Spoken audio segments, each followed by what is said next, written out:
시청자 여러분 안녕하십니까?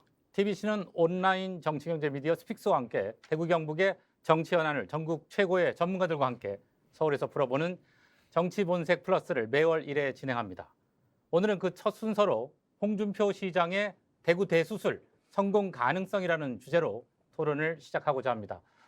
홍준표 시장이 취임한 지 이제 2달 남짓 돼가는데요. 야심차게 추진한 정책들도 많고 SNS를 통해 중앙정치 무대에 직접 관여하는 일도 많습니다. 이걸 서울에서 어떻게 바라보고 있는지, 또 이런 일들이 대구 시민들의 삶의 질 향상에는 어떤 영향을 미칠지 논의해 보도록 하겠습니다. 네, 그럼 오늘 패널을 소개해 드리겠습니다. 노동일 경희대 교수, 장성철 공론센터 소장, 김종욱 동국대 대우 교수입니다. 안녕하세요. 안녕하세요. 네, 안녕하세요. 네, 오늘 이렇게 세 분 모셨는데요. 일단 이 얘기부터 좀 시작을 해보죠. 홍준표 시장의 등장으로 대구시의 공무는 물론이고 대구시 전체가 좀 긴장 상태에 들어갔다. 뭐 농담 반 진담 반인 것 같은데요. 이 부분에 대해서 어떻게 생각하십니까? 저는 캐릭터가 아주 특이한 분이기 때문에 아주 많이 긴장할 것 같다는 생각이 들어요. 기본적으로 두 가지 캐릭터입니다. 하나는 내가 오르면 무조건 하겠다. 그런 독불장군적인 성격. 그리고 기존 주류나 기득권을 우리는 인정하지 않겠다. 내가 오른 길은 내 주장대로 한번 밀어붙이겠다. 그리고 나는 경남도지사를 이미 한번 해봤기 때문에 나는 경남도를 완전히 대수술을 시켰다.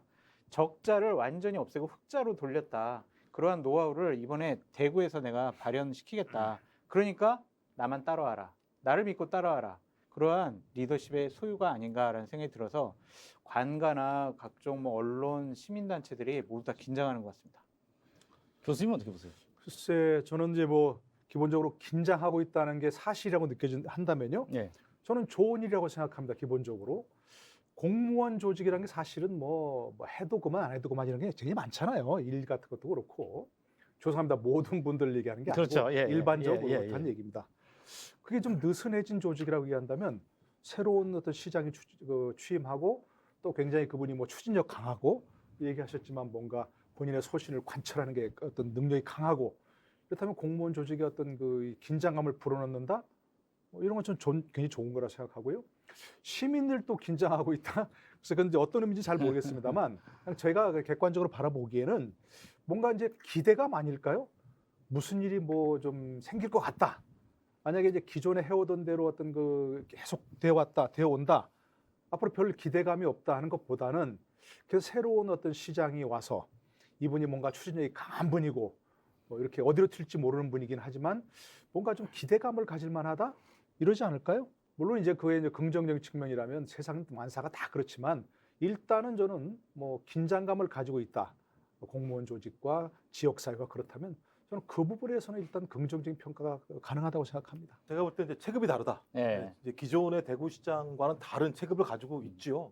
대선 후보로 나오기도 했었고 당대표까지 했던 분이기 때문에 상당히 중량급을 넘어서는 어떤 인물이기 때문에 그런 인물에 대한 기대감은 당연히 강할 거라 생각이 드는 것이고 거기에 대한 기대감은 지역 발전이 과거와는 좀 다르게 좀 속도를 내지 않겠어? 이런 생각들이 분명히 있을 것이고 이미 제가 알기로 여러 가지 현안 때문에 대구뿐만 아니라 경북까지 막 흔들리는 상황 정도니까 과거와는 다른 모습을 보이고 있다. 그런 측면에서는 대구 시민들이 기대를 할 수 있겠습니다만 또 하나 또 반대로 따지고 본다면 과거에 지금 현 대통령과 1대1 어떤 경선 다툼을 했었기 때문에 윤 대통령이 좋아할까라고 하는 좀 나름대로의 좀 의구심도 있을 것 같고 또 두 번째로는 4년 하고 그냥 대선 출마하려고 하는 거 아니야? 4년 동안 시정에 집중하기보다는 자신의 정치적인 행보를 하는 거 아니야? 라고 하는 것. 그다음에 아까 계속 말씀하셨지만 좀 독단적인 불도저식 방식이 있어요. 뭐 기사가 났습니다만 연합뉴스에서 과잉 의전 보도 나니까는 갑자기 당일날 구독 해제해버리거나 뭐 어느 행사에 가가지고 인사말 할 만한 가치 있는 인물이 한 사람도 없다라고 얘기한다거나 이런 것들은 제가 볼 때 대구 시민 입장에서는 왜 저러시지라는 생각이 들기 때문에 상당히 고민스러운 대목은 있을 거라는 생각이 듭니다만 그래도 제가 볼 때는 상당히 큰 체급이 다른 분이 와 있기 때문에 나름대로 좀 관심들은 지금 집중될 것 같다. 그래서 조금 잘하시면 다른 시장에 비해서는 효과는 더 크실 것 같다는 생각이 듭니다. 그러니까 대구 지역에 계신 분들만 긴장하는 것이 아니라 예. 대구 주위에 계시는 도지사라든지 다른 쪽의 지사, 뭐 시장 분들이 상당히 긴장하는 것 같아요. 그러니까 예를 들면은 뭐 경북지사 같은 경우도 네. 후배, 예. 그리고 뭐 안동 구미시장 후배, 예. 내 말 안 들을 거야? 뭐 경북도지사가 좀 이 물 문제와 관련해서 여러 가지 좀 도움을 주거나 아니면은 타협점을 찾도록 도와줘야 되는 거 아니야? 경북도지사 빠져. 내가 알아서 할 테니까 나 따라와. 이런 식의 모습이거든요. 과연 이런 것들이 중앙정계에서는 통한 부분이 있었지만 지역에서까지 행정 부분에까지 이런 부분이 통할지는 좀 지켜봐야 될 것 같습니다. 어차피 뭐 홍 시장의 성격 얘기를 하셨으니까 사실 정치 국회의원 시절부터 이른바 호통의 대명사라고도 하지 않습니까? 독고다이. 예. 별명이 그였죠. 예. 독고다이. 근데 그런 부분들이 이게 이제 시민들을 긴장시키기도 하고 또 기대하게도 그럼요. 하는 것 같습니다. 근데 사실 그 홍 시장님을 설명할 때 그 언어의 마술사, 뭐 사실은 지금 뭐 순간적인 언어 구사는 타의 추정을 불허한다 이런 평가를 받지 않습니까? 여기 다 말씀을 하시는 분들인데 어떻게 평가하세요? 뭐 저 같은 사람은 이제 그야말로 뭐랄까 족탈불급이죠. 그런 거에서는 뭐 점잖게 얘기하고 이렇게 치우치지 않으려고 얘기하는 사람한테는 전혀 있을 수 없는 그런 순간순간 정말 재치도 있지만 정확하게 얘기하지만 또 한편으로는 아주 그냥 날카로운 얘기 이런 잘 하시잖아요. 또 홍카콜라라고 얘기하는 그렇죠. 네, 톡 쏘는 예. 정말 그런 맛이 있다는 얘기죠. 근데 그게 말하자면 아까도 얘기했지만 빛이 있으면 그림자가 있는 것처럼 그런 말을 그렇게 잘 구사하시는 것이 나중에 또 부메랑으로 돌아올 수가 있어요. 예. 정치란 건 모름지기 뭐 잘은 모르지만 기본적인 요체가 자신의 적을 좀 적게 만들고 자신의 친구를 자신의 지지자를 많이 만드는 게 정치 요체 아니겠습니까? 근데 그런 말을 들은 사람은 친구나 저희가 될 수 있겠습니까? 지지자가 될 수 있겠습니까? 뭐 그런 것에 열광하는 사람들이 있긴 하지만 그런 사람들이 정치적 우군이 되기는 어려울 수 있다. 궁극적으로는 그런 면에서는 참 좀 모르겠어요. 홍 시장이 앞으로 어떤 큰 꿈이 있는지 또 대구시장도 뭐 어마어마한 그런 성취가 있는 거 아니겠습니까? 거기서 성취를 하려면 자신의 지지자를 많이 모으는 데 있어서는 조금 약점이 될 수도 있다. 그러면서 본인 생각에 그것이 약점이라면 보완할 필요도 있는데 본인에게 장점이고 장점은 극대화하겠다 하면은 뭐 할 수 없는 거지만 그런 면에서는 이제 앞으로 좀 정말 많은 사람이 지켜보고 있다는 생각이 들고요. 아까 얘기하셨죠. 여러 사람이 대구 시민들도 긴장하고 있다고 하는 것은 뭔가 기대감이 클 거예요. 그렇죠. 지금 좀 이따 뭐 혹시 얘기가 되겠습니다만 뭐 대구 시민들의 물 문제 해결, 그렇죠. 그다음에 공항 문제 이런 것들이 굉장히 큰 사업인데 보통의 대구시장이 그런 면에서 큰 소리 치진 않았을 거예요. 이게 굉장히 어려운 문제니까. 근데 지금 홍 시장은 본인이 해결할 수 있다고 했지 않습니까? 근데 기대감을 가지고 바라봤는데 결국 결과가 없다. 그럼 기대가 큰 만큼 실망도 클 수가 있거든요. 그런 면에서는 조금 완급 조절이 필요하지 않을까 하는 그런 생각을 해봅니다. 이게 단순히 그냥 말씀을 잘하는 수준이 아니고 사실은 적확한 표현들 그리고 정확하게 맥을 짚어내는 특징을 갖고 계신데 그런 면에서 사실은 지역 정치권은 또 긴장을 하는 모양새입니다. 이 부분은 어떻게 보십니까? 그러니까 뭐 제가 볼 때 다 뭐 말씀하신 홍카콜라라고 얘기하는 건 정치 보면 국민들 답답하죠. 네. 근데 그 답답한 그 국면에서 소위 사이다, 콜라처럼 시원하게 얘기를 해주니까 내 얘기를 대신해 주는 것 같네라는 생각들이 많기 때문에 그런 부분에 있어서 홍준표 시장에 대해서 많은 어떤 팬덤들이 만들어진다 생각이 드는 건데 이제 문제는 이건 그야말로 그 상황에 적확한 발언을 했을 때만 예를 들면 사이다 같은 효과가 있는 건데 예. 그렇지 않은 효과도 많이 낸 적이 있죠. 더 아시겠습니다만 많은 분들이 시간이 지나면 잊혀지는데 계속 탄핵에 대해서 찬성하셨던 분 탄핵에 반대하셨던 분 아니에요? 소위 그것 때문에 탄핵의 늪을 벗어나지 못했었고 소위 그 윤석열 대통령이 나타나기 전까지 이준석 당대표가 나타나기 전까지 국민의힘의 암흑기를 이끌었던 분 중에 한 분이 또 이분이 계시기도 하잖아요. 따지고 보면. 그땐 좀 어려웠을 때였죠. 아니 왜 어려웠겠습니까? 네. 탄핵 문제와 관련해서 국민들의 80% 90%가 찬성한 부분에 대해서 본인은 아니라고 말씀하시니까 홍카콜라가 아닌 거죠 그때는 거의 고구마죠 고구마. 그래도 그때 분위기를 보수파의 분위기를 홍준표 대표 때문이었다. 홍준표 대표 때문에 어려워졌다. 홍준표 대표 때문에 지방선거를 그때 졌다. 이런 식으로 매도하는 것은 좀 옳지 못한 것 같다는 생각이 저는 뭐 매도라고 생각하지는 않고요. 네. 그 당시에 정서가 그랬다고 생각을 하기 때문에 그분과 관련해서는 거죠.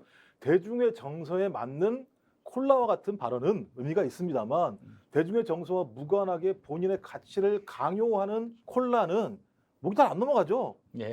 저는 그래서 그런 발언들은 적절하게 사용하셔야 된다고 생각을 합니다. 이게 아까 우리 장 소장님도 지적을 하셨지만 17개 시도 단체장이 있는데 네.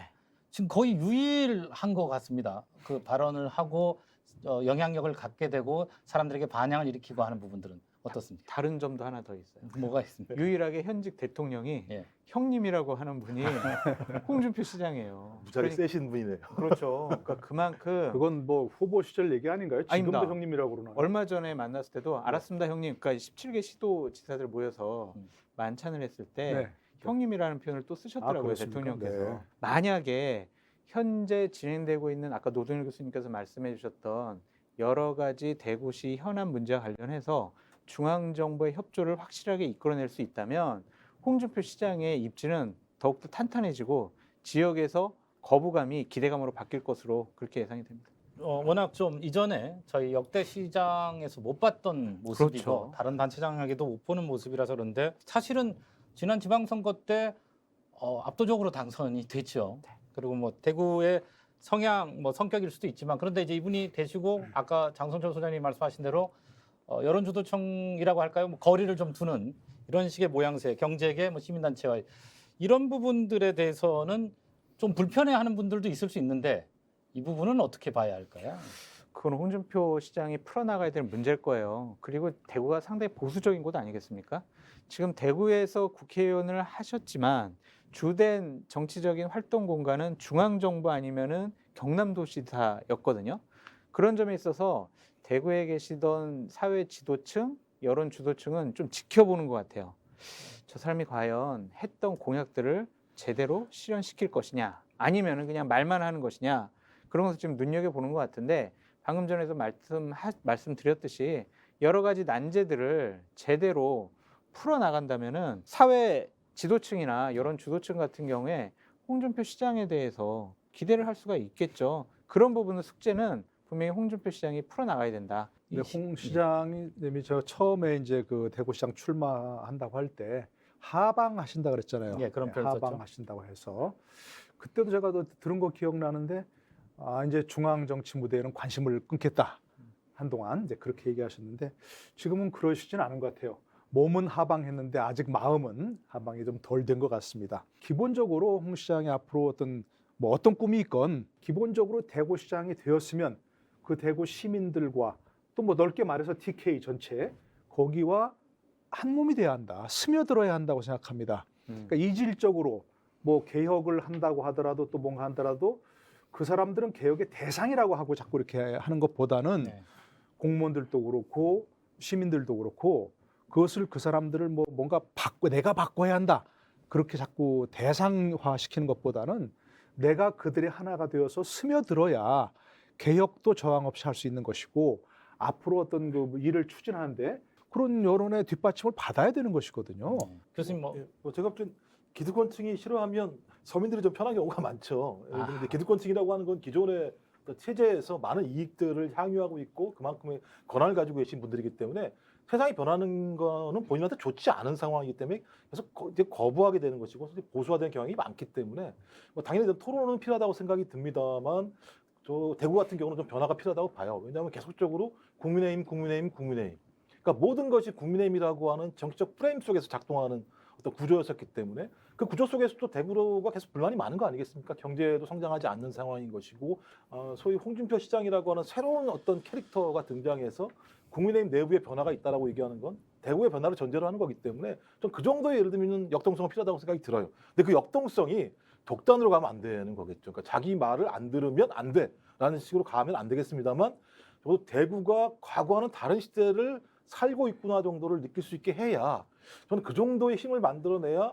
홍준표 시장이 본인이 이후에 뭘 하고 싶어하는 대망의 뭐가 있지 않겠습니까? 그리고 그런 흐름들이 국민의힘으로 어떤 대표되는 대구가 아니라 새로운 흐름을 만들어낸 대구로 간다면 저는 의미 있는 4년의 시정이지 않을까 생각을 해봅니다. 스며든다는 개념과 어떻게 보면 맥을 같이 한다고 봐야 할 것 같고요. 이제 조금 구체적인 얘기 들어가 보겠습니다. 지금 뭐 조금씩 언급이 됐습니다만 홍준표 시장이 그 대구시장이 되고 나서 여러 가지 시도를 하고 있습니다.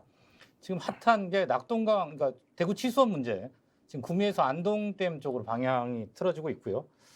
통합신공항, 대구경부 통합신공항 특별법 제정이 속도를 내고 있습니다. 이 부분도 홍 시장의 역할을 뭐 말하지 않을 수가 없고 또 대구시 산하기관의 통폐합도 추진을 하셨고요. 또 이제 재정 건전성 확보를 위해서 빗줄이겠다. 뭐 경남도지사 시절에도 하신 일입니다만 이런 부분들이 있습니다. 이 부분들을 어떻게 좀 평가하세요? 지금 뭐 아직 평가란 표현을 쓰기 좀 이르긴 합니다만 어떻게 보십니까? 뭐 일단 기본적으로 제가 볼 때는 상당히 새로운 바람을 일으키고 계시지만 이게 현실 가능할까라는 문제는 좀 별도의 문제라는 생각이 들고요. 또 하나는 좀 뭐 예를 들면 저기가죠. 대구 추수원 문제 같은 것도 마찬가지입니다만 올해 4월 4일 날 전 정부이기도 합니다만 네. 예를 들면 대구시장, 구미시장, 국무총리 모였죠. 뭐 예, 예. 다 모여서 예, 예. 합의를 했지 않습니까? 이건 적어도 경북 또는 대구 시민들과의 약속인 측면들이 분명히 있는데 시장이 되자마자 그걸 깨겠다라고 좀 제가 최후 통첩을 한 걸로 알고 있는데 구미시에 대해서요. 이제 그러면서 이제 가려고 하는 데가 뭐 예를 들면 지금 안동시와 협의를 하고 네, 있다. 네. 뭐나 또 무슨 뭐 영주댐 얘기도 나오는 상황인데 이렇게 됐을 때 그냥 이게 말로만 되는 게 아니라 어느 추산을 할 때는 4배 정도의 예산이 더 든다는 얘기가 분명히 있어요. 그럼 4배 정도 되는 예산들을 어떻게 가져올 수 있을 것인가? 그러니까 내부에서는 계속 예산을 줄여서 대구시의 부채를 탕감하겠다고 얘기하면서 또 다른 측면에 자기가 말했던 맑은물 하이웨이 사업과 관련해서 예산이 늘어나는 문제가 발생했을 때 이 간격을 줄일 수 있을 것인가에 대한 문제에 대해서는 자세한 설명은 안 내놓고 있다는 측면이 있는 것이고요. 대부분 이건 저기인 것 같아요. 본인이 중량감 있는 정치인이기 때문에 소위 중앙 정치와의 관계 속에서 풀어나가면 될 수 있다라고 판단하시는 것 같은데 저는 절대 그렇게 작동하지 않는다고 봐요. 본인이 역점을 두시는 대구 시민들의 어떤 좋은 물을 드시게 하겠다라고 하는 것들은 인정하겠습니다. 근데 거기서 발생하게 되는 예산의 문제에 대해서 제가 알기로는 기사를 쫙 뒤져봤는데 별로 내용들은 별로 없는 것 같아요. 전 그래서 본인이 주장하는 내용과 이것들을 뒷받침할 수 있는 구체적인 예산의 문제가 결합되지 않는다면 이것도 또 다른 방식의 예를 들면 어떤 대중 추수적인 발언이 아닐까 생각이 들기 때문에 좀 그것들을 빨리 좀 설명할 필요가 있다고 생각을 합니다. 현실 가능성, 실현 가능성의 문제를 얘기하셨는데 또 어떻게 보면 오랜 기간 동안 풀지 못한 숙제에 새로운 물고 뭐 이런 측면도 있는 거 아닙니까? 그런데 이런 식의 좀 밀어붙이기식은 좀 좋지 않은 것 같아요. 그러니까 지금 17일 날 구미시장에 최후 통첩을 했다라고 또 본인이 SNS상에 또 밝히셨어요. 자, 구미시와 13년에 걸친 물 분쟁 종료시키겠다. 협약서 발효되면 바로 지급하기로 했던 100억 이거 안 준다. 그냥 우리 재정 건전성을 위해서 대구시 빚 갚겠다. 구미시장 네 멋대로 하면 안 된다. 내 말 들어라. 이런 식이거든요. 과연 이러한 리더십이 맞는 것이냐라는 것에 대해서는 좀 다시 한번 생각해 보시라라고 말씀을 드리고 싶고 일단은 취수장 이전 문제와 관련해서는 한 4가지 정도의 문제점이 있어요. 기본적으로 녹조 문제 어떻게 할 거냐. 이건 낙동강 보호 문제를 어떻게 할 거냐라는 것. 그리고 이전 비용은 어떻게 할 것이냐. 그리고 만약 옮긴다면 낙동강 중류 지역의 관리를 포기한다는 거 아니에요? 그럼 낙동강 수질 문제를 완전히 포기하고 무시한다면 낙동강 하류에서 취수원으로 사용하는 부산 경남 분들은 어떻게 그러면 물 공급을 할 수가 있느냐. 이런 여러 가지 문제점이 있기 때문에 이런 것들을 그냥 밀어붙이기식으로 하지 말고 구미랑 안 할 거야. 그럼 나 안동댐으로 가야지. 이건 해답이 아닌 것 같아요. 조금 더 모여서 논의를 해보셨으면 어떨까라는 생각이 듭니다. 장성철 소장께서 뭐 너무 디테일한 문제까지 다 짚어주셔서 네. 저는 뭐 사실 그 정확한 내용을 잘 모르고 있지만 저도 이 문제 조금 이제 토론 나오니까 조금 차별해서 봤는데 네. 이 문제가 사실 굉장히 그 뭔가 대수술이 필요한 대전환이 필요한 문제 아닙니까? 그렇다면 저는 취임한 지 얼마 안 돼 갖고 바로 그냥 뭐 옛날에 했던 거 뒤집어 엎고 다시 가겠다 이렇게 하시는 것보다는 정확한 진단을 하고 대신 집도는 섬세하게 해야 되지 않습니까? 뭐 그런 것이 좀 필요하지 않을까? 대관 소찰이라고 보통 얘기하죠. 그런 문제가 필요한 것 같아요. 뭐 예를 들어서 첫 번째 딱 그런 게 아까 비용 문제가 오늘 꼽히는 거지 바로. 네. 근데 이제 홍 시장의 얘기는 국비로 할 거야 그렇게 얘기한 것 같아요. 다. 그러니까 대선 때 기억나요. 저 대구에서 그 요새 하다가 뭐 신공항 문제 뭐 문제 다 국비로 해줄 거죠. 그러니까 네 형님 그렇게 이제 하셨던 그 기억이 나거든요. 근데 그건 후보 시절 얘기지 대통령이 되면 마음대로 못해요. 오히려 더 그때보다 지금 상황에서 대통령이 해주세요 이런다고 되는 것도 아니고 뭐 그런 것들 다 국비로 모든 걸 하겠다고 할 수 있는 그런 건 아닌 것 같고 예를 들어서 우리가 정말 그 문제를 해결하기 위해서 어떤 그 협력이 필요한가 하는 그 외국에도 물 분쟁이 많이 있을 때 사실은 그 정확한 법적인 근거를 가지고서 이렇게 상류, 중류, 하류 이렇게 할 수 있도록 하는 법이 다 있거든요. 예, 예. 근데 우리는 그런 면에서 아직 그게 좀 디테일하지 않은 것 같아요. 어떤 그런 면에서 대구시장이 좀 리더십을 발휘해야 될 그런 거 아닌가. 구미 안에 그러면 집어쳐 이렇게 할 게 아니라 구미도 안동도 지금 얘기하신 모든 그 관련된 시도지사들하고 시장이나 군수들하고도 같이 협의하면서 그런 쪽으로 다 함께 그 대구시장 리더십을 발휘한다면 좋은 거 아닌가 싶기도 하고. 그래서 본질적으로는 사실은 대구 어떤 시민들에게 좋은 물을 공급하겠다는 거 아니겠습니까? 네. 근데 이 문제가 과거 무슨 페놀 사태부터 시작하고 굉장히 낙동강 문제가 많이 있었죠. 근데 이 낙동강 문제는 사실은 무슨 대구시장 또는 뭐 구미시장 무슨 경북지사 한 사람이 해결할 수 있는 문제가 아니잖아요. 그러니까 그런 면에서 정확한 진단을 하기 위해서 조금 시간을 좀 드리고 함께 전체 그 관련된 지자체장이라든지 또 국가까지 국무총리, 환경부 장관까지 포함해서 함께 그런 논의하는 리더십을 발휘한다면 굉장히 좀 국가적인 차원에서 이분이 참 그 리더로서 자격이 있다 이렇게 인정받을 수 있는 거 아니겠어요? 이 문제는 본질적으로 해가 굉장히 어려운 문제입니다. 사실은. 한 시간짜리 한 시간 토론을 별도로 아니, 하나만 더 예, 얘기할게요. 말씀하십시오. 이게 결국엔 돈 문제예요. 네. 돈 문제.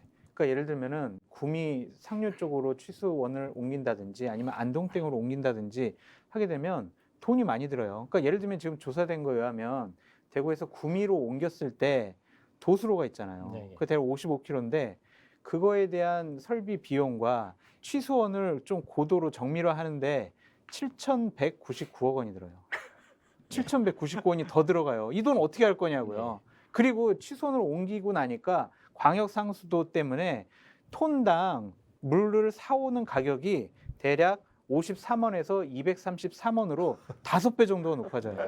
그러면은 너무 디테일하게. 너무 아니, 디테일하게 하지 그렇다면은 마시고. 대구 시민들이 수돗물값 더 내야 될 거 아니에요. 그러니까 이런 현실적인 문제. 취수원 이전 때 저희가 다시 한번 모시도록 좀 얘기하고 이 부분도 짚어야 될 것 같아요. 저희 지금 지역 최대 현안이거든요. 대구 경북 통합신공항 특별법.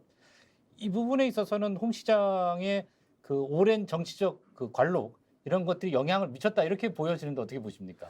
전 이 부분은 잘 될 거라는 느낌이 많이 들긴 해요. 네. 왜냐하면 대통령의 아젠다이기도 하고 제가 또 국토교통부의 원희룡 장관 같은 경우도 자기가 발벗고 나서겠다고 얘기를 했었고 그다음에 국민의힘의 많은 의원들도 참여하고 있고 법안 특별법에 대해서 그다음에 야당 의원 같은 경우도 9명 정도가 참석을 했었기 때문에 어떤 형태든 특별법이라고 하는 것에 대한 그 나름대로의 국회 내 또는 정부 내에 공감대 분명히 있는 것 같다는 느낌이 들고 비전도 제가 볼 때 상당히 의미 있다는 생각이 들어요. 인천공항 물류에서 25% 정도를 갖다 가져올 수 있다라고 얘기하는 것이고 제2공항으로서 역할을 하겠다는 측면에서 대구의 향후 미래와 관련해서 되게 중대한 문제이기 때문에 저는 이 문제와 아까 얘기했던 대구 취수원 문제는 빼더라도 이 문제만큼은 홍준표 시장이 좀 여기에 대해서 좀 제가 책임을 지고 끌고 나간다면 굉장히 중대한 업적이 될 거라고 생각이 드는 것이고요.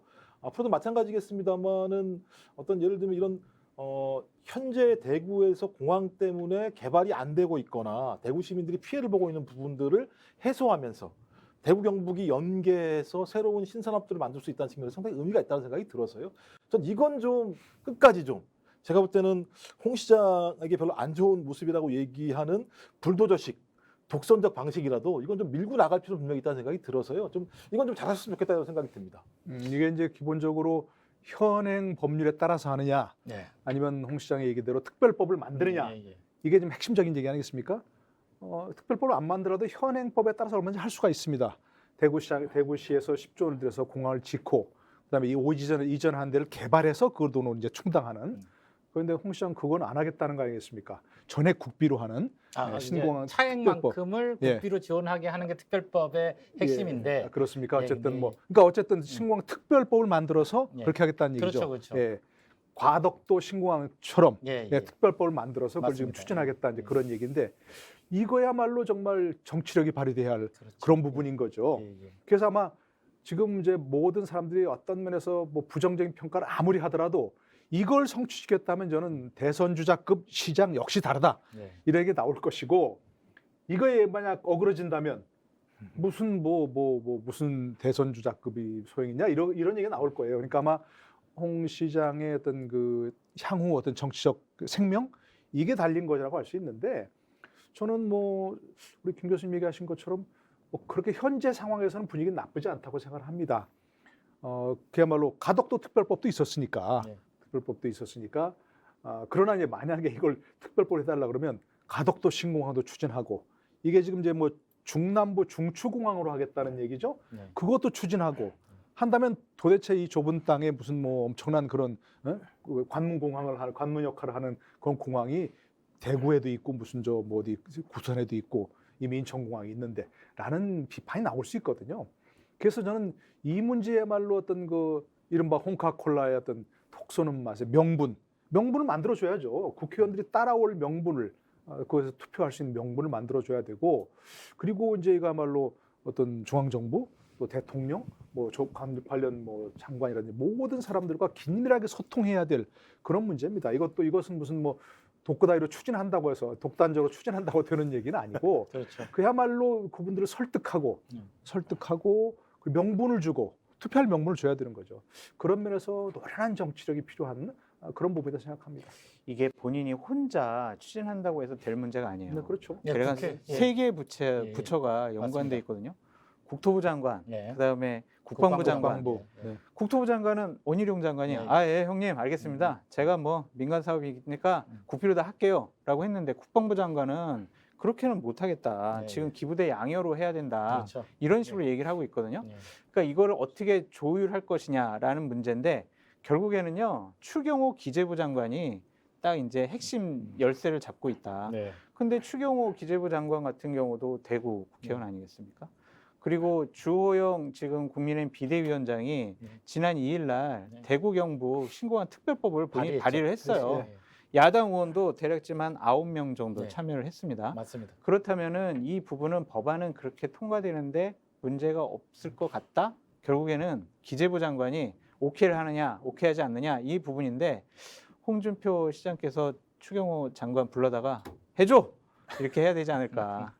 안 그러면 이게 풀리지 않는다. 그러니까 지금 취수원은 좀 더 많은 논의를 해라. 통합신공항은 그 특유의 그 능력으로 밀어붙여 달라. 뭐 이렇게 정리가 되네요. 안 그러면 이게 해결이 안 돼요. 그렇죠. 이거는 다 모아가지고 협의를 이끌어내는 건 상당히 어렵습니다. 그렇습니다. 불도저처럼 밀고 나가야 된다라고 말씀드립니다. 근데 지금 사실 추경호 장관이 며칠 전에 얘기한 게 내년 예산부터 줄여나가는 게 예, 되겠다는 계속 거 그렇죠. 아닙니까? 맞습니다. 근데 예, 이거 보통 뭐 10조 원 얘기 들으면 보통 20조 들어요. 네, 예, 하다 네. 보면 최소한의 비용을 가지고 이제 그 법안 만들 때는 이렇게 하겠다는데 하다 보면 2배, 3배 다 늘어나는 상황이거든요.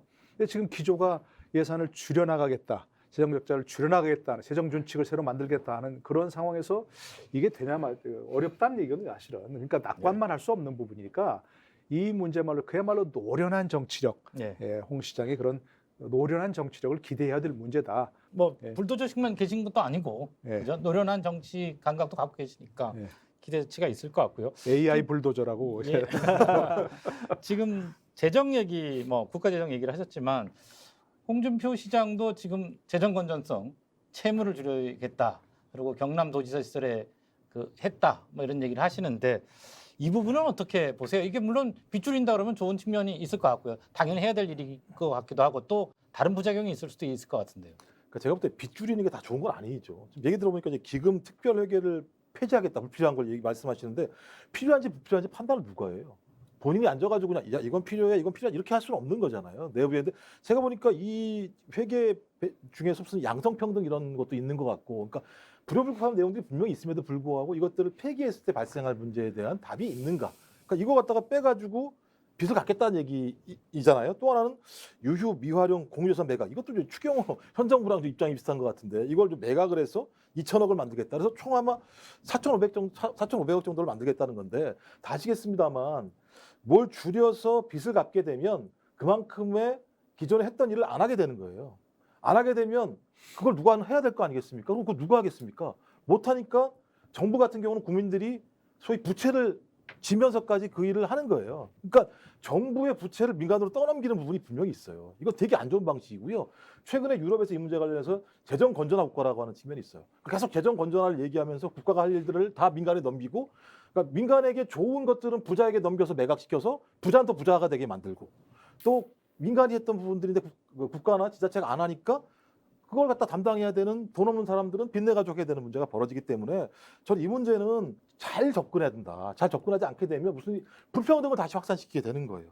아니 근데 긍정적인 면도 있는 거 아닙니까? 물론이죠. 이제 그러나 이제 예를 들어서 공직사회 낭비 요인을 당연히 철저하게 줄여야 되는 것이고 예. 졸라매고 불필요한 조직 예를 들어 뭐 다 대부분 다 그렇지만 뭐 어떤 농공행상 쪽으로 만들어놓은 네. 뭐 그런 것이라든지 자기를 도와줄 사람들, 도와준 사람들, 또 도와줄 사람들을 뭐 위해서 뭐 이렇게 위인설관식으로 만들어놓은 조직이라든지 그런 거 당연히 없애는 게 맞죠. 그래서 철저하게 공직사회 낭비 요인을 줄이면 그럼 얼마가 줄 것인가 과연 이게 아무리 저기라도 결국 기본적으로 복지 수요가 있고 안전 수요가 있고 그런데 많이 줄이진 못할 거예요. 구체적인 수치가 얼마 나올지 모르지만 그 지금 대구시가 지고 있는 빚도 하루 이틀 된 게 아니고 수십 년 수백 개 내려오면서 쌓여온 그런 문제 아니겠습니까? 그걸 하루아침에 뭐 빚을 줄여나가겠다 그럴 수는 없는 것이고 원칙적으로 저는 아까 말씀드린 대로 공직사회 낭비율은 철저히 줄여야 됩니다. 그러면서 세세히 살펴봐야 되고 필요하다면 정말 어떤 뭐 감사나 컨설팅을 통해 가지고서라도 그런 요인 줄이는 건데 공직이나 공기업, 그러니까 공무원 사회나 네. 공기업이 과연 채무 제로가 바람직한 거냐?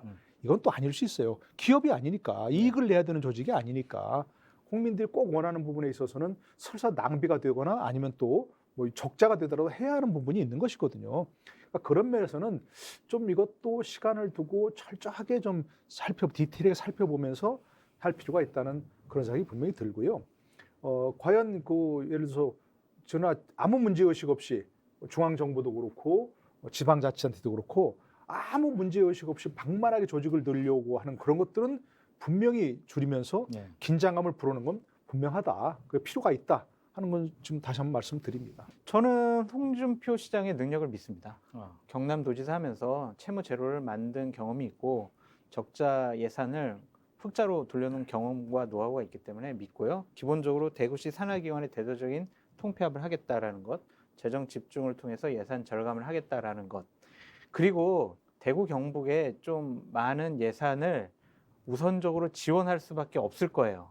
내년 예산에는. 왜냐하면 대선에서 대구 경북이 아니었으면은 윤석열 대통령 당선되기 힘들지 않았겠습니까? 그래서 대구 경북에서 필요한 예산 같은 경우에는 가급적이면 지원해 줄 가능성이 높기 때문에 중앙정부 국비 예산을 많이 따옴으로써 대구시의 부채는 좀 정리되고 줄어드는 그런 효과를 발생시킬 수 있지 않을까라고 기대해 봅니다. 그리고 이제 주제를 다음 주제로 넘어가 보겠습니다. 이 부분은 하실 말씀들이 많으실 것 같은데 앞서도 말씀드렸지만 지금 거의 연일 그 SNS를 통해서 의견을 말씀하시고 있고 또 결국 호락호락하지 않는 주제들에 대해서 다 말씀을 하고 있습니다. 그래서 서울 언론에서도 다 대대적으로 보도를 하고 있는 상황인데 어떻습니까? 이 부분 일단 이 자체는 어떻게 보세요? 이게 17개 시도 지자체 중에 뭐 단연 독보적으로 지금 하고 있는데 이 부분에서 뭐 어떻게 평가를 하십니까? 본인이 감당할 수 있으면 네. 이런 역할은 하시는 게 본인의 앞으로의 정치적인 미래에 도움이 될 것 같다라는 좀 생각이 듭니다. 대통령의 여러 가지 지원을 받아야 될 단체장으로서는 대통령이 지금 어려울 때잖아요. 그런데 대통령 편을 들어준다라고 하면 대통령이 그 고마움의 은혜를 갚을 수밖에 없다. 그런 차원에서 지금 SNS상에서 이준석 대표를 상대히 공격을 하고 지금 집권 초기니까 대통령 어려우면 대통령을 도와줘야 돼라는 분위기를 잡아가는 것 자체가 홍준표 시장이 대구를 위한 본인의 고뇌에 찬 결단이 아니냐. 그렇게 저는 좀 긍정적으로 얘기하고 싶습니다. 글쎄 이제 이게 윤석열 대통령과 좋은 관계를 유지하면 뭐 대구에 많은 지원이 되고 이렇게 하는 건 조금 글쎄 저도 해코지는 안 하지 않아요. 예, 그러니까 너무 노골적인 거 아닐까 하는 생각이 들기도 하고 그런 생각이 듭니다. 예, 그러니까 예, 예. 근데 어쨌든 저는 뭐 홍준표 시장이 윤석열 대통령과 뭐 각을 세우고 이렇지 않는 건 뭐 저는 긍정적으로 평가합니다. 기본적으로 물론 뭐 중앙 정치, 뭐 지방 정치 이런 걸 이분화시키는 건 별로 바람직하지는 않지만 어쨌든 그래도 홍준표 시장이 중앙 정치 무대에서 국회의원도 오래 하고 네. 여당 대표도 하고 뭐 대선 후보까지 이렇게 두 번씩이나 하고 그런 면에서 많은 어떤 그 통찰력이 있지 않겠습니까? 정치를 보는 그런 면에서. 그러니까 본인을 위해서도 그렇고 아까 얘기한 대로 대구시를 위해서도 그렇고 또 향후 장래를 위해서도 그렇고 현재로서는 본인도 어떤 보수층이라고 할 수밖에 없잖아요. 그 정체성을 제가 버릴 수는 없는 거니까 윤석열 정부 그리고 보수 정권으로 정권 교체가 된 상황에서 좀 어려움에 처했을 때 하기도 말할 거 봐라 뭐 내가 뭐 하는 말을 안 듣더니 그렇게 된 이렇게 하는 것보다는 그래도 나름대로 힘을 좀 실어주고 그래서 보수 정권이 결국 잘 안착할 수 있도록 그런 도와주는 본인의 노련한 정치 경험을 좋아서 조언하는 것이 오히려 저는 그런 쪽으로 사는 것이 바람직하지 않을까. 제 생각에도 그 홍준표 시장이 상황은 정확히 잘 판단하시는 것 같아요. 네. 이준석 당대표한테 한 얘기가 있어요. 당난거철이라고 네. 그래가지고 사마귀가 앞발을 들고 수레를 막으려고 네. 한다. 이제 이렇게 얘기한 건데 대통령제하에서 대통령이 얼마나 막강한 권력인지를 정확히 알고 있는 거죠. 그렇죠. 그래서 대통령과 맞서가지고 남을 수 있는 건 별로 없다는 판단을 하고 있기 때문에 절충형으로 예를 들면 본인의 입장을 정하는 것 같은데 문제는 홍준표 시장이 이렇게 생각하는 거 윤 대통령이 이렇게 생각할까? 저는 아니라고 생각하는 거예요. 윤석열 대통령 입장에서 홍준표 시장이 뭘 하든 상관없어요. 그거는 그냥 그건 홍준표 시장이 알아서 하는 거예요. 홍준표 시장의 개인적인 미래를 위해서 하는 행위인 거지 윤석열 대통령을 마음으로 진심으로 우러나와서 한다고 생각하지 않을 거예요. 너무 이간질 시키지 아니 많이 보셨잖아요. 정치를 하시잖아요. 그 간극이 얼마나 큰 거예요. 생각 이준석 당대표를 왜 안 믿어요? 왜 당 내부에 총질했다고 문자까지 보냈겠어요? 쌓여 있는 거예요. 그만큼. 근데 그 기간 동안 홍준표 시장이 누구랑 같이 했어요? 이준석 당대표랑 같이 했었잖아요. 근데 지금 와서 그건 말- 선거 기간이니까 그렇게 한 거죠. 그러니까 말 몇 마디 했다가 믿어달라고 얘기하면 믿어주겠습니까? 제가 볼 때는 어려울 때 도와주니까 고마움을 더 느끼지 않을까요? 뭐가 어려운? 지금 대통령 지지율이 하락하고 아이고. 있고 오늘 기자회견 하시는 거 보니까 전혀 어렵다고 생각하지 않으시는 것 같은데요. 제가 볼 땐 전 그래서 제가 볼 때 홍준표 시장의 바람인 것 같은데 저렇게 가시면 시간이 지나면 본인의 색깔을 잃을 수도 있을 것 같다는 또 두려움이 더 있어요. 저는 개인적으로. 근데 이게 이제 현 정부와 또 자치단체장 뭐 같은 당이니까 사실은 뭐 정치행위로서 이해할 수 있는 부분이 있는데 제가 궁금한 건요. 그러니까 광역자치단체장이 현 정치 현안에 대해서 이렇게 코멘트하고 한 걸 제가 잘 못 봐서 이것은 어떻게 평가해야 됩니까? 그러니까 자연스럽게 봐야 되나요? 그러니까 그동안에 어떤 지자체장이나 이런 예. 분들이 이른바 중앙정치 무대에서 별로 이제 경험이 있었던 분도 많지 않고 그렇죠. 또 그분들이 영향력이 있는 분도 사실 없잖아요.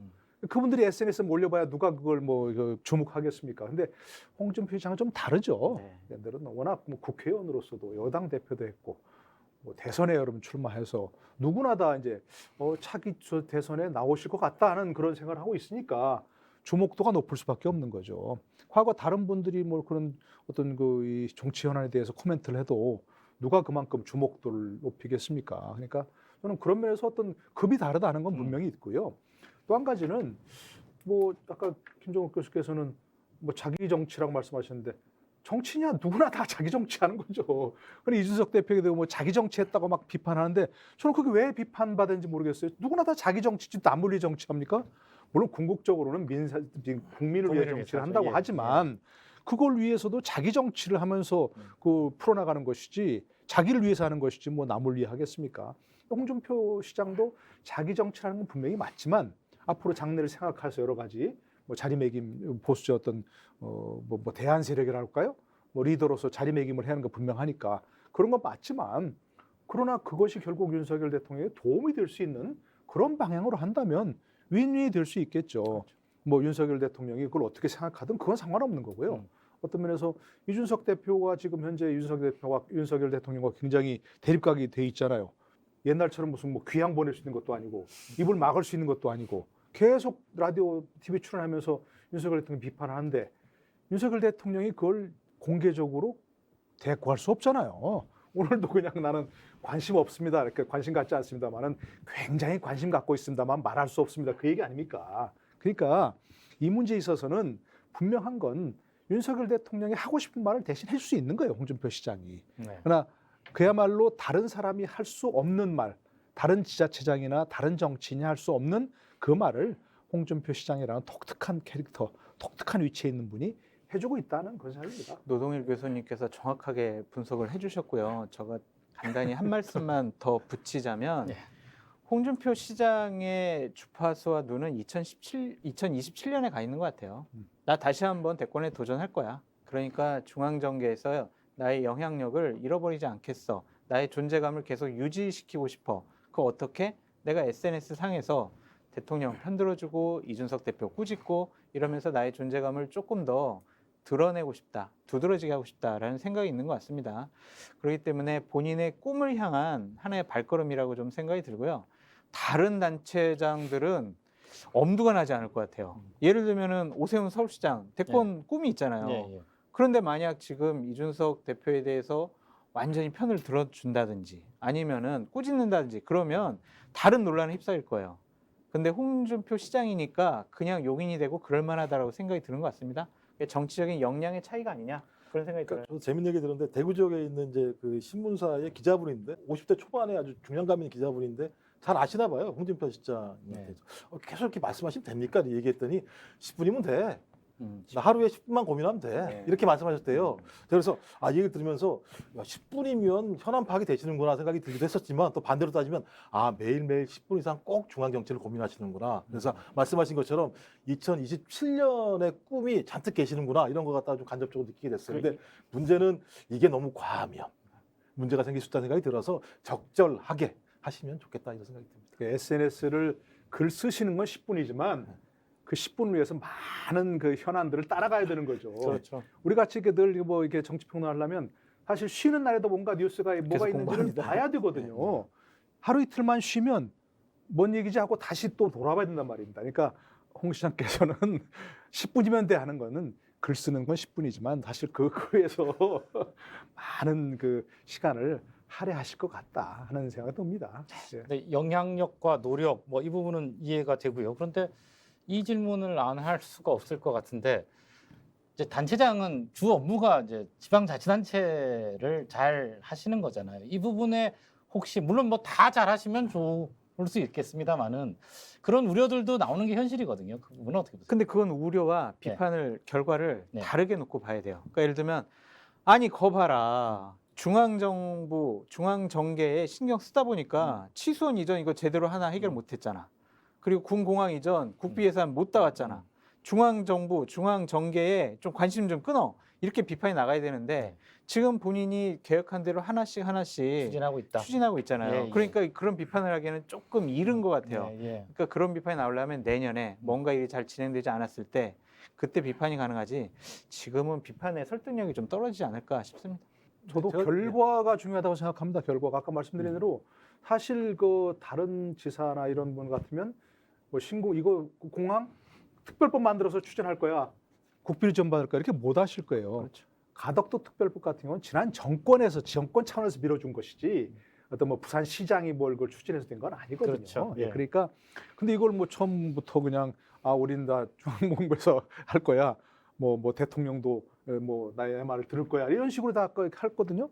근데 지금 이제 아까 말씀드린 대로 사실 중앙정이 굉장히 많은 관심을 갖고 있지만 그것이 결과적으로 특별법 통과시키고 했다면 저는 여러 가지 현안 중에서 하나만 결실을 맺어도 어때 무슨 상관이야. 그렇죠. 뭐 중앙정치에 얼마나 관심을 갖든 일반적인 대구시정이야 뭐 공무원들이 하는 것이 이렇게 시스템으로 보면 그것만 잘 만들어 놓으면 예. 근데 결과가 만약 신통치 않다 그러더니 거 봐라 뭐 이렇게 맨날 그 딴 일만 생각하더니 이거 안 되지 않냐 이렇게 될 수밖에 없고요. 그것도 그래서 이럴 수가 있잖아요. 내가 SNS 상에서 윤석열 대통령 편 들어주니까 윤석열 대통령이 국비 지원해줬잖아. 내가 중앙정계에 관심을 더 많이 보여야 된다니까 이렇게 또 항변하실 수가 있죠. 그럼 이제 순서는 바뀐 거죠. 예를 들면 그러니까 SNS를 통해서 대통령에게 말씀을 잘해서 일이 벌어지는 방식들은 옳은 방식은 아니라는 생각이 드는 것이고 그래서 말씀하신 것처럼 좀 선택을 하고 집중을 잘했으면 좋겠다. 그러니까 경남도 지사를 2번이나 했기 때문에 경험이 풍부하다는 건 압니다만 경남도와 대구시도 다른 측면이 분명히 있기 때문에 예, 예. 어느 선택을 잘하시고 집중을 잘하셔서 성과를 낼 필요가 있다. 적어도 이 성과는 누가 알겠느냐? 대구 시민들이 아는 거죠. 대구 시민들의 탄탄한 기반 위에 또 대구라는 게 보수의 본령 아니겠습니까? 그렇죠. 저는 그런 측면에서 이걸 잘하시게 되는 것이 힘인 거지. SNS 잘하셔가지고 몇 번 나오시는 게 이게 한두 번 좋겠습니다만 계속 반복되면 중앙정치 하는 사람들 입장에서 저분 뭐 하시는 거지? 이런 얘기가 나올 거예요. 조금 지나면. 그래도 교수님 지금 취임한 지 2달도 안 됐잖아요. 누가요? 두달 홍준표 시장이요. 네. 2달도 안 됐는데 이렇게 뭐 그런 쪽에 관심 많이 보여서 대구시장 못할 거야 이렇게 비판하는 건 좀 제 입에 적절하지 지금 않아요. 재갈을 물리치려고 하시는 겁니까? 저는 발언할 수 있는 권리가 있습니다. 아니 이제 리더를 분리할 때 이제 중요한 게 있을 거예요. 어떤 사람은 그 사람이 없으면 안 돼 일이. 이런 것도 중요한 리더가 될 수 있죠. 예. 그 사람이 있어야만 일이 돼 하는 것도 있는데 어떤 리더는 그 사람이 없어도 돼 이런 것도 리더의 중요한 리더가 있을 수 있어요. 그런 사람이 꼭 있어야만 되는 것보다는 오히려 그 리더로서 요 역할을 잘해서 조직을 잘 만들어 놓고 그렇죠. 예, 조직을 만들어 놓고 내가 없어도 된다. 나는 그 일상적인 일에 관여 안 해도 된다라는 시스템을 만들어 놓고 자기가 어떤 리더 역할을 한다면 그게 오히려 더 좋은 거죠. 맞습니다. 그러니까 이제 홍준표 씨가 아까 얘기한 대로 우리가 이제 여러 가지 지금 현안도 있고 뭐 여러 가지 조직 개편도 있고 뭐 재정 줄인다는 것도 있고 조직도 뭐 개편하겠다는 거 아니겠습니까? 그렇다면 그걸 잘 해놓으시고 그야말로 시장이 매일매일 무슨 결제 안 해도 된다는 식으로 한다면 그러면 그거야말로 훌륭한 리더가 될 수 있는 거죠. 그러니까 저는 그런 걸 조직 갖춰놓고 한다면 괜찮은데 그럼 갖춰놓지도 않고 이렇게 하신다면 조금 비판의 여지는 있을 수 있는 거죠. 아직은 잘 뭐 판단이 그럼요. 이르다. 예, 이른 이렇게, 거죠. 예, 그래서. 이렇게 봐야겠네요. 지금 뭐 이 주제를 얘기하시면서 다 말씀하신 게 2027년 얘기하셨는데 어떻게들 보세요? 본인은 일단 뭐 그때 가봐서 뭐 이런 표현을 제가 했던 걸 기억하는데요. 홍 시장이 그 공식적으로 밝힐 수도 없을 거고 밝히지도 않겠죠. 근데 앞으로 행보로 봤을 때 어떻게 전망하십니까? 저도 뭐 출마는 어떤 상수 아닌가요? 네. 그래서 변수가 아니고 상수 생각하시는 것 같은데 지난번 예전에 17년 출마했을 때와 22년 출마했을 땐 저는 20년 조금 더 노련하신 것 같다는 생각이 들었거든요. 제가 어디서 이제 그 라디오인가에서 이제 MC를 하다가 이제 홍준표 그때 의원님이신가 누군지 하여튼 신분을 잘 모르겠는데 연결했는데 그때 목소리가 이거 솔직히 얘기해도 되는 거죠? 네. 이 방송. 지금까지 솔직히 지금 거짓말하셨습니까? 아니 조금 더 솔직히. 예. 목소리가 괜히 거슬렸어요. 네. 제가 뭐라고 표현할까? 아이 그야마 이미 굉장히 거슬렸는데 듣기에. 네. 근데 최근엔 조금 달라졌더라고요. 네. 2022년도 됐어도 그런 식의 좀 뭐랄까 떼쓰는 목소리일까요? 그냥 그런 목소리가.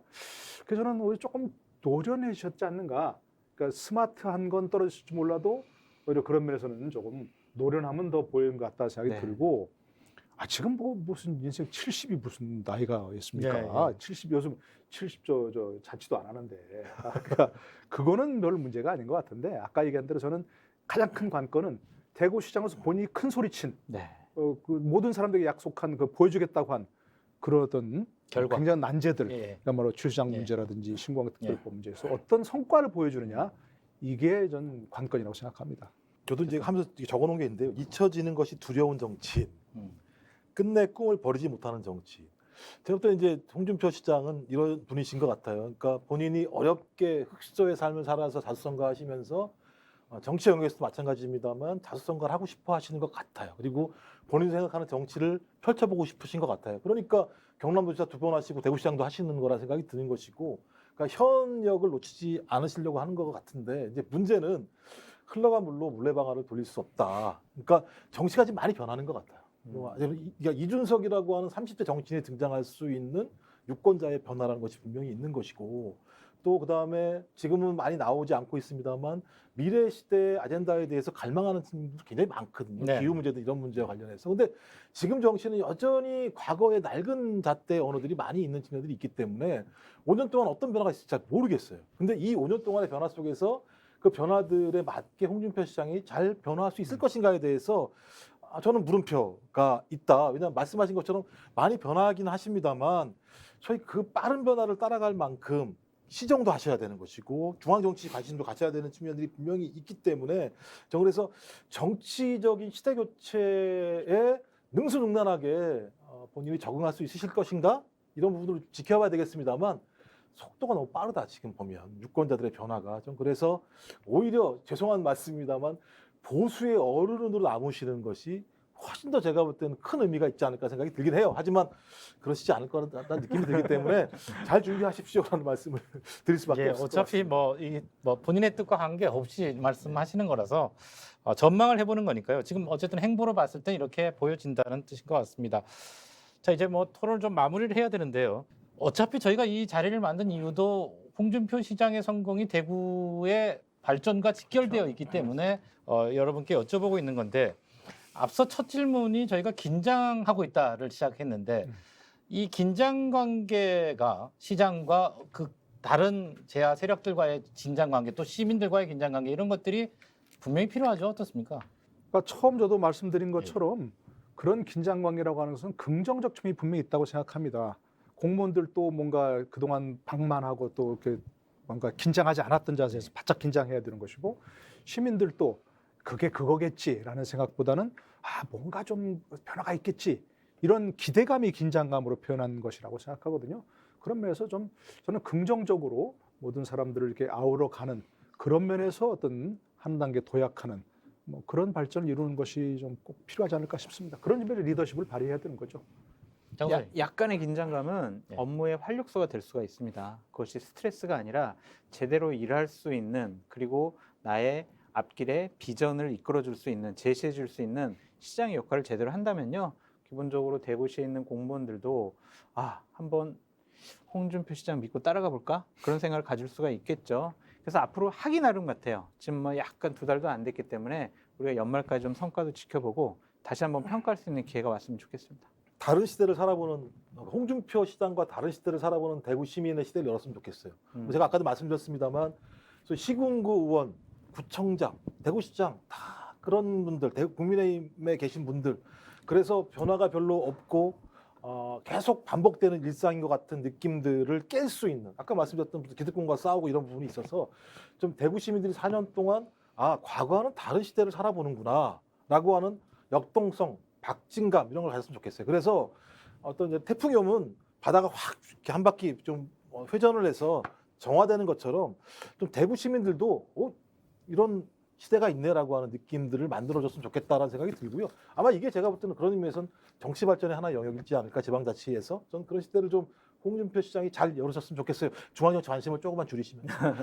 대구시의 발전을 바라는 마음은 모두가 하나일 거라고 생각을 합니다. 그러기에 새로 출범한 민선 8기 홍준표 후의 성공을 기원해 봅니다. 오늘 토론은 여기까지입니다. 고맙습니다.